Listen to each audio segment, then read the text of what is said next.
Aloha everyone, Ronnie Landis here. I want to share a message about the nature of life and the nature of death. And it seems to me that in the Western culture, we have this fear plug, we have this death phobia of even talking about the idea of death, as if it's just some elephant in the room. It's just something we hush underneath the radar, underneath the rug.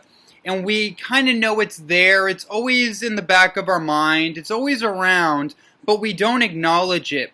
So we don't talk about it. It's just kind of this thing that kind of looms over us, but we don't talk about it. And because we don't acknowledge it, oftentimes we can allow every single day of our life to get away from us. We can end up becoming less and less involved in our life and involved in the things that we really want to do in our life and the habits that we want to change. But because we have this weird assumption that life is just going to keep on going, the clock's going to keep on ticking, we're going to keep dancing around the sun, and there's really no deadline, if you will, pun intended, we just kind of keep doing the same things over and over and don't really participate completely in our day-to-day life. Such an interesting thing. I've really dove into this for many, many years. I was experienced to people dying in my life, friends dying, family dying, being witness of death as a phenomenon very early on, and then studying more the scientific aspects of death and, OBEs, out-of-body experiences, and listening to the testimonies and looking at the neuroscience and the scans of what happens to people's brains when they go into a channeled state or when they go in a state of deep compassion, deep empathy, deep reverence, deep love, the experiences people have of going out of body and then coming back into the body, and the perspectives and the coherence that they have coming back and how fresh it is in their mind and their body and how they were changed completely. And also just having the prospect of death being something that is in front of you that you're aware of is so powerful. It's so powerful, and it's a very positive thing. I mean, look, death is just another form of life in a continuity fashion. It's a cycle, the cyclical fashion of life. You know, when a leaf in autumn goes gray and drops to the soil and becomes compost and redistributes itself into the soil, all the minerals and the vitamins of that plant, or that leaf, go into the root system, and through the formation and the nutrification of that leaf that is now composted, it becomes a new leaf, right?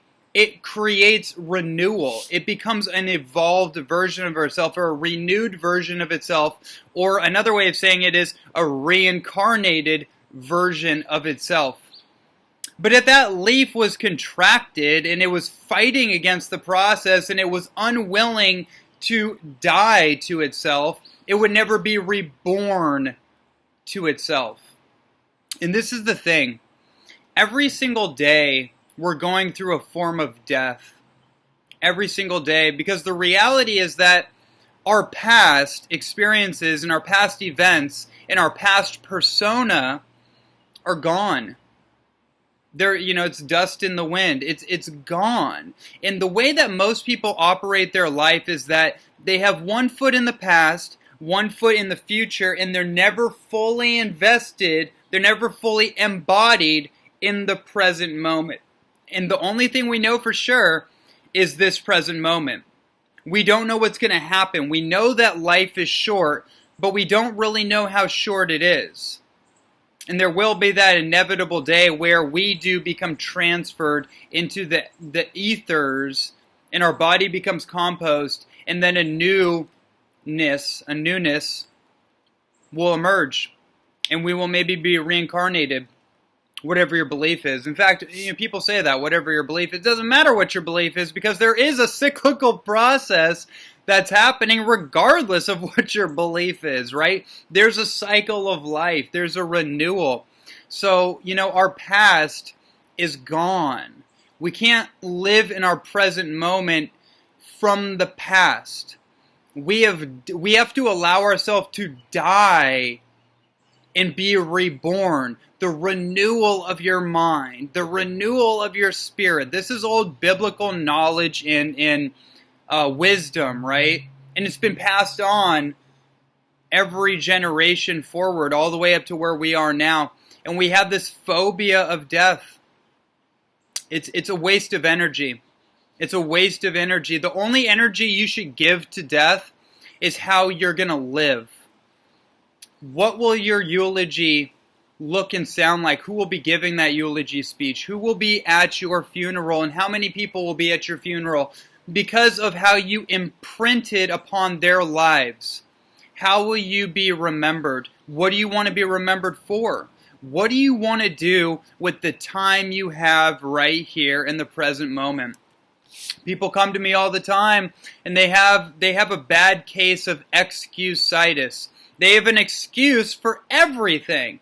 And so many people have an incredible talent for remanufacturing a miracle, something that is intrinsically good, like it's good news, and somehow they can warp it into something totally negative and make that the reason that they can't get on in their life.